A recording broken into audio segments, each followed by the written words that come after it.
Olá, tudo bem? Eu me chamo Ninon, eu sou mulher branca, eu tenho cabelos curtos, cacheados, castanhos, meus olhos também são castanhos, estou usando uma blusa preta, meu óculos também é preto e eu estou usando um brinco de girassol. Eu vou falar um pouquinho para vocês a respeito desse trabalho que eu desenvolvi, que é na releitura A Casa Sonolenta Virou a Sala 37. Eu sou professora, eu trabalho na cidade de Campo Largo, na Escola de Educação Especial Professora Neuza, tá? É uma escola municipal. Esse trabalho foi realizado com adolescentes com idade entre 13 e 16 anos, em fase silábico-alfabética de alfabetização. Falando um pouquinho sobre currículo, a concepção de currículo que orienta este trabalho, ele parte do princípio de que o currículo não é mais algo engessado, algo estático. Ele está em constante transformação e ele é moldado de acordo com a realidade econômica, social e política de cada estudante, tá? Na educação especial, essa concepção de currículo, ela exige mais ainda essa flexibilização, né? Porque ela precisa ter as adaptações que cada estudante necessita individualmente, tá? Essa atividade da releitura da Casa Sonolenta, ela começou com uma leitura de leite, quando eu trouxe o livro e eu percebi ali que os estudantes eles tiveram uma identificação com a história que estava sendo lida, né? Eles conseguiram se imaginar dentro da história e numa brincadeira, numa conversa ali depois da leitura de leite, eu consegui perceber que dava para trazer esse trabalho de releitura. Então, em outro momento, eu trouxe novamente o livro, que daí já não era mais apenas a leitura de leite, já era com esse direcionamento para que a gente fizesse essa releitura. Né? Já tinha havido a brincadeira anteriormente, então a gente refez a brincadeira, mas agora já com essa intencionalidade, né? Então a gente trabalhou ali com eles a sala 37, onde todos viviam com preguiça. Aí, a partir desse momento, eu comecei a colocar as características individuais de cada um e o nome, né? Então, na sala 37, onde todos viviam com preguiça, tinha a professora Ninon, uma professora cansada, na sala 37. Na frente da professora Ninon, tinha o João, um aluno, né? E aí assim a gente começou. Foi um trabalho que levou vários dias, né? Não foi um trabalho de um dia só, porque um dia a gente trabalhou o posicionamento. Então vamos lá. Onde cada um está sentado? Como é que a gente vai colocar isso no nosso livro? Porque daí, né, tudo isso já surgiu ali a ideia de a gente fazer um livro, né? Um livro nosso, da nossa história. Então vamos lá. Primeira coisa, vamos começar com onde cada um está. Então, a professora Ninon na sala 37. Na frente da professora Ninon tem o João. Atrás do João, quem está? Daí chegou no último aluno. Ah, então atrás dele não tem mais ninguém. Vamos do lado do, né, do Renan, né, de cada aluno. E daí na frente, e daí do lado. Então, assim, a gente trabalhou o posicionamento, a gente trabalhou a lateralidade de cada um. Depois a gente trabalhou as características, né? Características individuais. Como você se reconhece? Como é que você se vê? Ah, eu sou um aluno, eu gosto de desenhar. Então, você é um aluno que desenha. Ah, professor, eu gosto de dormir. Então, você é um aluno que dorme. Ai, fulano, o que que a gente pode colocar para ele? Ah, né? Ah, eu não sei, professor, eu não sei o que que eu sou. Então vamos lá, o que que nós vamos sugerir para que fulano tenha de característica, né? Ah, fulano é ajudante, sempre quer ajudar, então é o aluno que ajuda. E assim juntos a gente foi construindo todas essas etapas. Todo o tempo, aquilo que a gente foi conversando, que a gente ia falando, né? Ah, na frente, atrás, do lado. Ah, o aluno risonho, o aluno que ajuda, o aluno que dorme. A gente foi tudo colocando no quadro, onde eles iam realizando cópia, onde eles iam realizando tentativas de escrita junto comigo. E assim, né, trabalhando essa parte da leitura e da escrita mesmo, né? E daí, para finalizar, eu tirei uma foto, eu pedi para que cada um deles fingisse que estava dormindo em sua carteira, e eu cheguei e tirei uma foto deles, né, para que a gente pudesse ilustrar o nosso livro. Então, eu coloquei aqui uma sala de aula para que eles pudessem colorir, né, e a foto, aqui sou eu, a professora cansada, a foto deles, né, de cada um, e cada um fez a coloração ali da página de acordo com a sua vontade, seu gosto, né? Trabalhou essa parte também. Eles gostaram muito de fazer essa pintura, porque eles estavam se vendo ali na imagem, eles estavam reconhecendo as palavras que a gente havia escrito anteriormente no quadro. Então, nós terminamos o livro, né? Com a mesma sonoridade, o mesmo ritmo do livro que a gente tinha lido, então eles se viram ali como personagens de um livro que eles gostaram. Então foi assim, foi muito gratificante, foi muito enriquecedor, porque a gente conseguiu trabalhar diversos conteúdos dentro de uma releitura, que é relativamente uma coisa simples de se fazer, né? E assim, foi muito bacana, porque essa experiência, ela reafirma a importância de uma prática significativa, né? Porque ela trabalhou ali um pertencimento. Todos eles pertencem àquele grupo, pertencem àquela sala, eles estão eternizados aqui na releitura da sala 37, onde todos viviam com preguiça. E eu achei muito bacana, assim, porque eu perguntei para eles, e agora, como é que a gente vai terminar? Porque a gente não pode terminar o livro de todo mundo com preguiça, né? A gente tem que ter alguma coisa que deixe a gente animado. E quando a gente tava discutindo essa questão, a diretora entrou na sala e ela, né, a diretora é muito animada, então a gente colocou a diretora animada, eu fotografei a diretora também, e aí ela terminou assim, a diretora animada entrou na sala, que animou fulano, que acordou ciclano, e assim a gente, né, finalizou o livro com a diretora, e como eu disse, né, mantivemos o ritmo, mantivemos a estrutura da história original, que gerou, assim, bastante material de trabalho com eles. Então foi muito gratificante, foi muito bacana de fazer essa releitura. Foi um trabalho que foi assim realmente uma surpresa, porque eu trouxe o livro e partiu de uma brincadeira, né? E eu agradeço imensamente a oportunidade de passar esse relato para vocês. Eu espero que ele sirva de inspiração para alguém. Muito obrigada.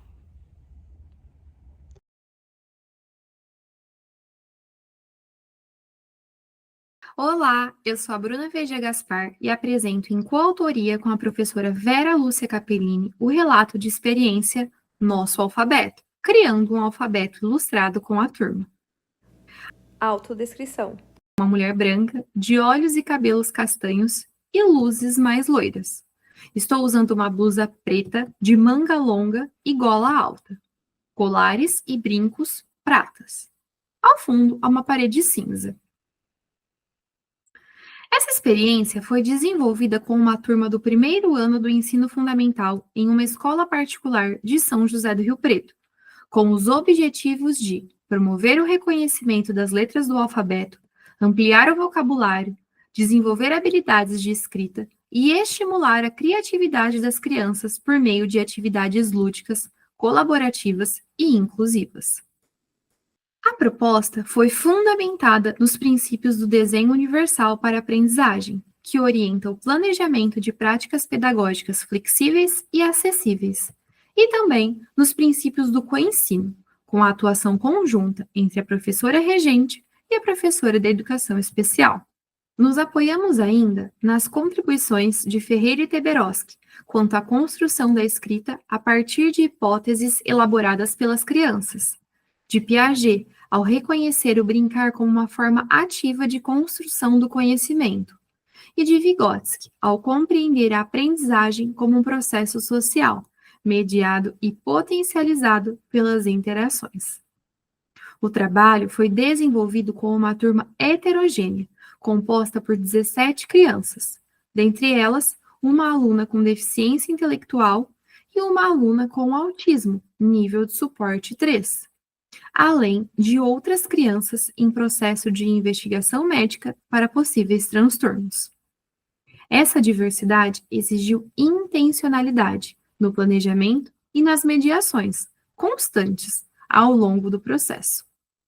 Adotamos uma metodologia de pesquisa qualitativa, de natureza descritiva e interpretativa, com base nas observações diretas, registros escritos e análise das produções dos alunos.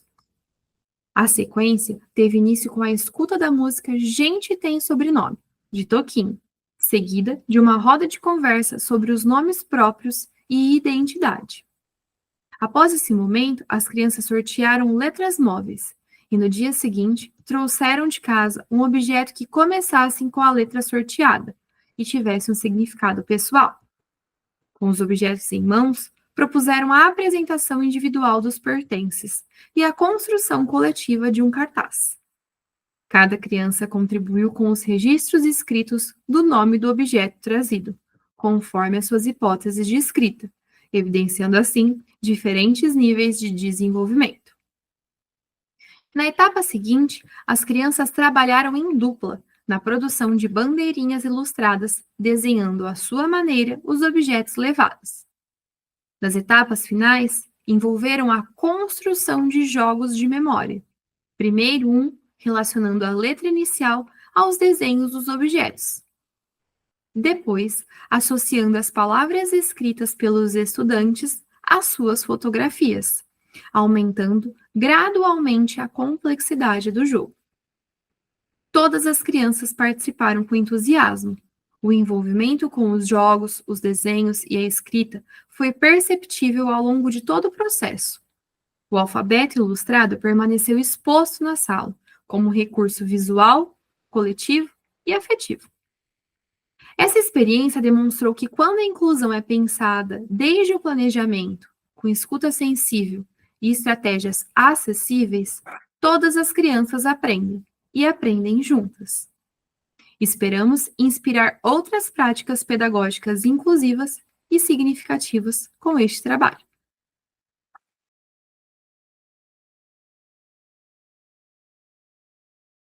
Eu sou a Camila e farei a autodescrição.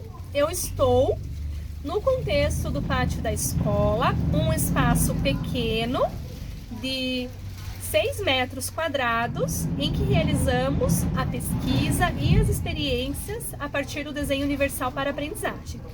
Esse espaço tem um muro à esquerda azul, ao fundo um muro cinza, em que tem alguns vasos suspensos. Em um dos vasos nós temos uma produção, morangos plantados. Eu, então, farei a minha autodescrição. Eu sou uma mulher branca, de olhos escuros, cabelos escuros. Meus cabelos estão presos, estou usando brincos dourados, estou usando um casaco preto e um vestido de lã cinza.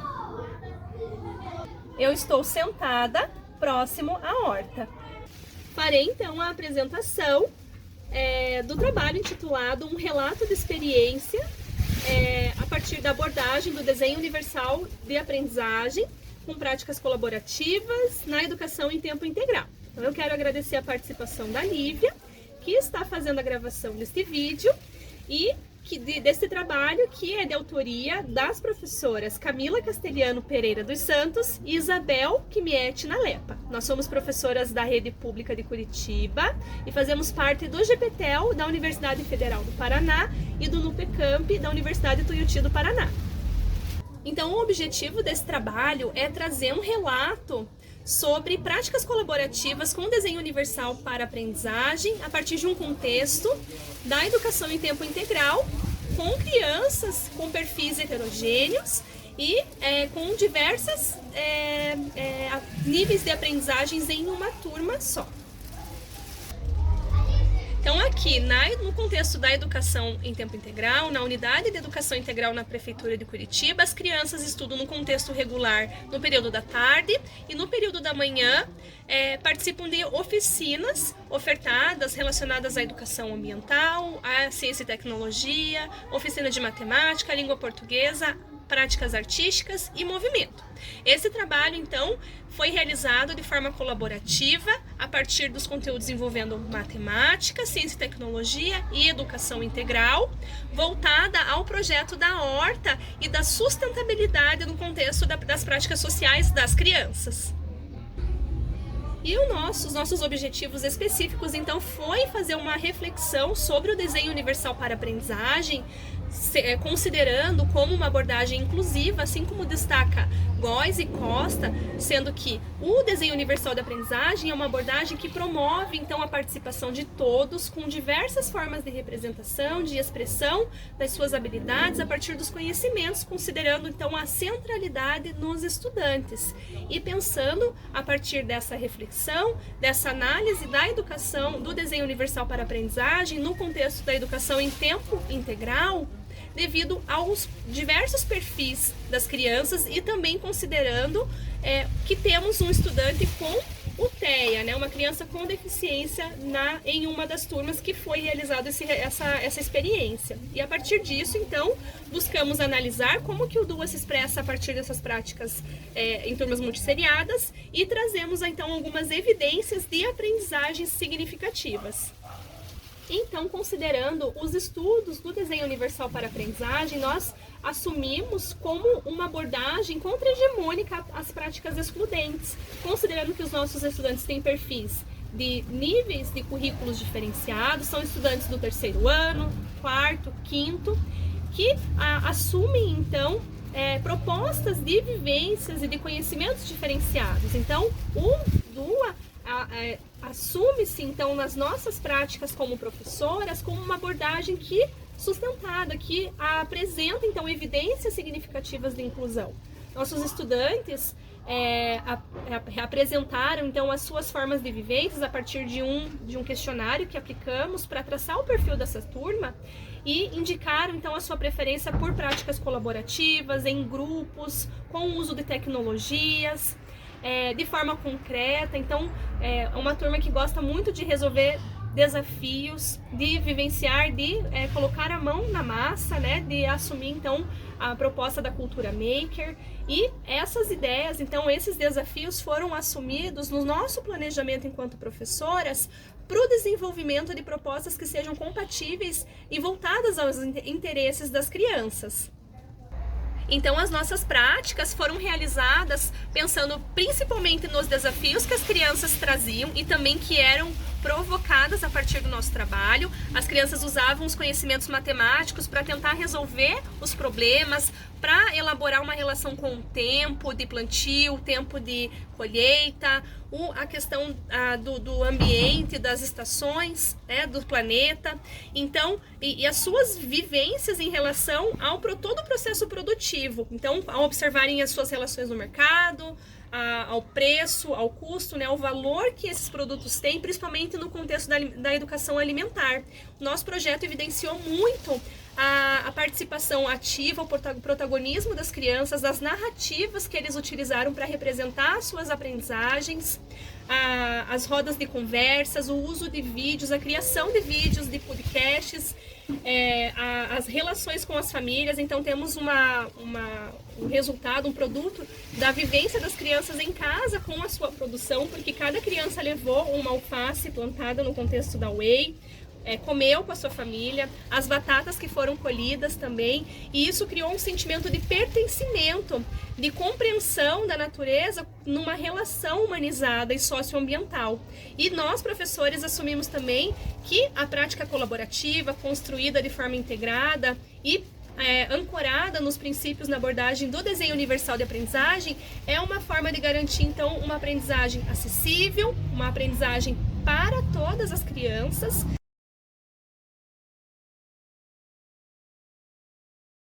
Olá, sou a professora Fátima Heloísa Kaminski, do Profei de Paranaguá. Sou vista dos ombros para cima, sou uma mulher branca, dos cabelos loiros, compridos e ondulados e soltos. Faço uso de óculos, olhos castanhos. Estou usando uma blusa preta, brincos pequenos, batom nude e tenho 1,65 m de altura. Aos fundos, será apresentado os slides com o template da jornada e a apresentação do relato de experiência. Relato de experiência com o tema Possibilidades do Desenho Universal para a Aprendizagem no ensino colaborativo entre a Sala de Recursos Multifuncional e o ensino regular, de minha autoria, com parceria da Isabela da Costa e a professora doutora Denise Maria Vaz Romana França. Introdução.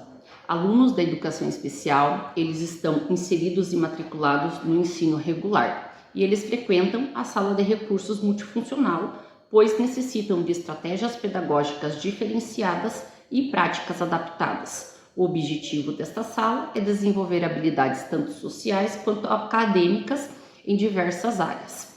E por meio das ações governamentais, a CED do Paraná, ela promove grupo de estudos para os professores terem uma formação continuada em serviço na educação básica de ensino, com o objetivo para qualificar esses docentes e melhorar o aprendizado e promover a inclusão dos estudantes.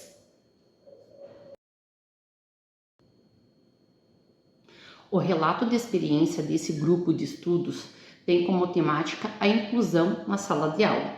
E o problema que norteou foi quais são as ações inclusivas que os professores desenvolvem em sua sala de aula para que os estudantes eles sejam respeitados e acolhidos. Metodologia, um relato de experiência com a inclusão na educação física, com o professor de educação física. Foi uma abordagem qualitativa, as técnicas utilizadas foram o levantamento bibliográfico, a observação de campo e os registros e análises das práticas pedagógicas. O período da pesquisa ocorreu em julho a setembro de 2024. O local da experiência foi numa escola da rede pública de Curitiba, Paraná, na primeira série do ensino fundamental, com a inclusão de um estudante com deficiência física, neuromotora e intelectual. A equipe envolvida foram a professora da sala de recursos multifuncional e um professor da disciplina de educação física, por meio do ensino colaborativo, com base no desenho universal para aprendizagem.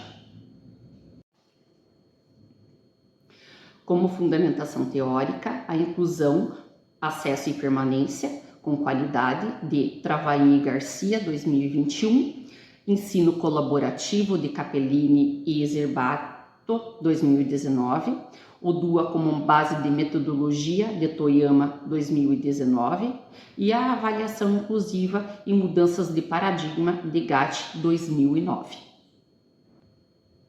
Resultados e considerações finais. A participação, então, foi efetiva do estudante nas aulas, a interação dos colegas com os professores, a apropriação desse conhecimento e novas experiências, a sensação de persentimento e de inclusão escolar dos estudantes, a superação de barreiras emocionais com relação aos medos, receios e inseguranças, o alcance dos resultados esperados conforme o plano de ação da formação, a contribuição da proposta para a inclusão de todos os estudantes de acordo com o DUA, o envolvimento ativo da turma na construção coletiva do conhecimento, o desenvolvimento das habilidades socioemocionais e cognitivas e a valorização da diversidade como princípio educativo. O referencial utilizado para o relato de experiência, e nós agradecemos a todos.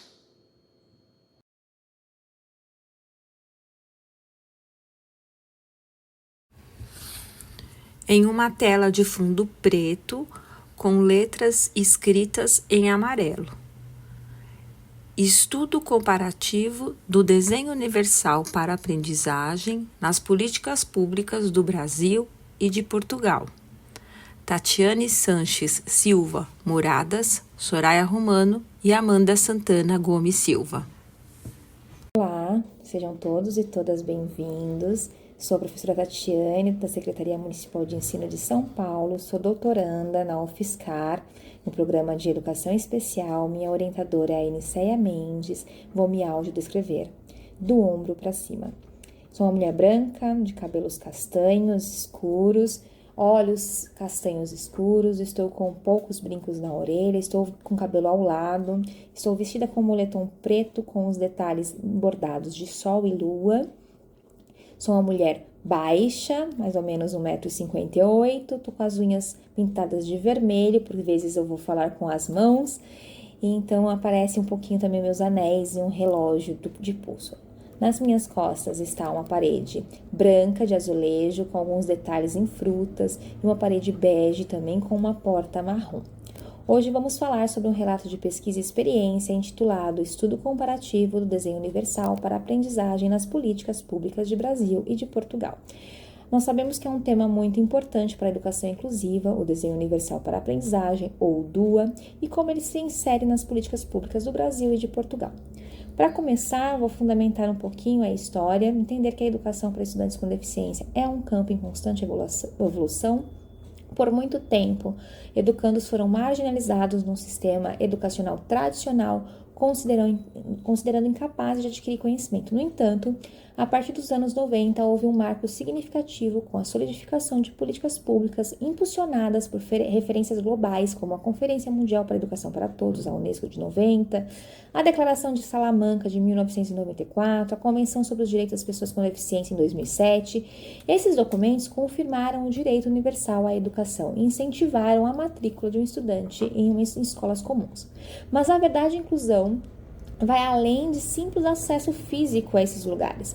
É crucial estimular o envolvimento e o aprendizado de forma relevante para todos. Então, a falta de acessibilidade e o uso de modelos pré-definidos podem, paradoxalmente, criar novas formas de segregação dentro das próprias escolas ditas inclusivas, a segregação dentro das escolas. Neste cenário, o DUA surge com uma abordagem essencial. Em sua terceira edição, busca eliminar os obstáculos à aprendizagem desde o planejamento do currículo. Ele se baseia em 3 princípios fundamentais: oferecer diversas formas de representação, ação e expressão e promover o engajamento, valorizando as diferentes maneiras de aprender, essas diversificações. Então, essa abordagem ela rompe as práticas com práticas inclusivas centralizadas, como aquelas dadas somente naquele estudante, propondo uma cultura pedagógica mais aberta e justa. Para que o DUA seja eficaz, no entanto, ele precisa estar amparado por políticas públicas que reconhecem e orientem essa implementação. E é aqui que vemos as diferenças importantes entre Brasil e Portugal. No Brasil, apesar de avanços na legislação da educação inclusiva, ainda não há uma política pública específica que inclua o DUA de forma oficial.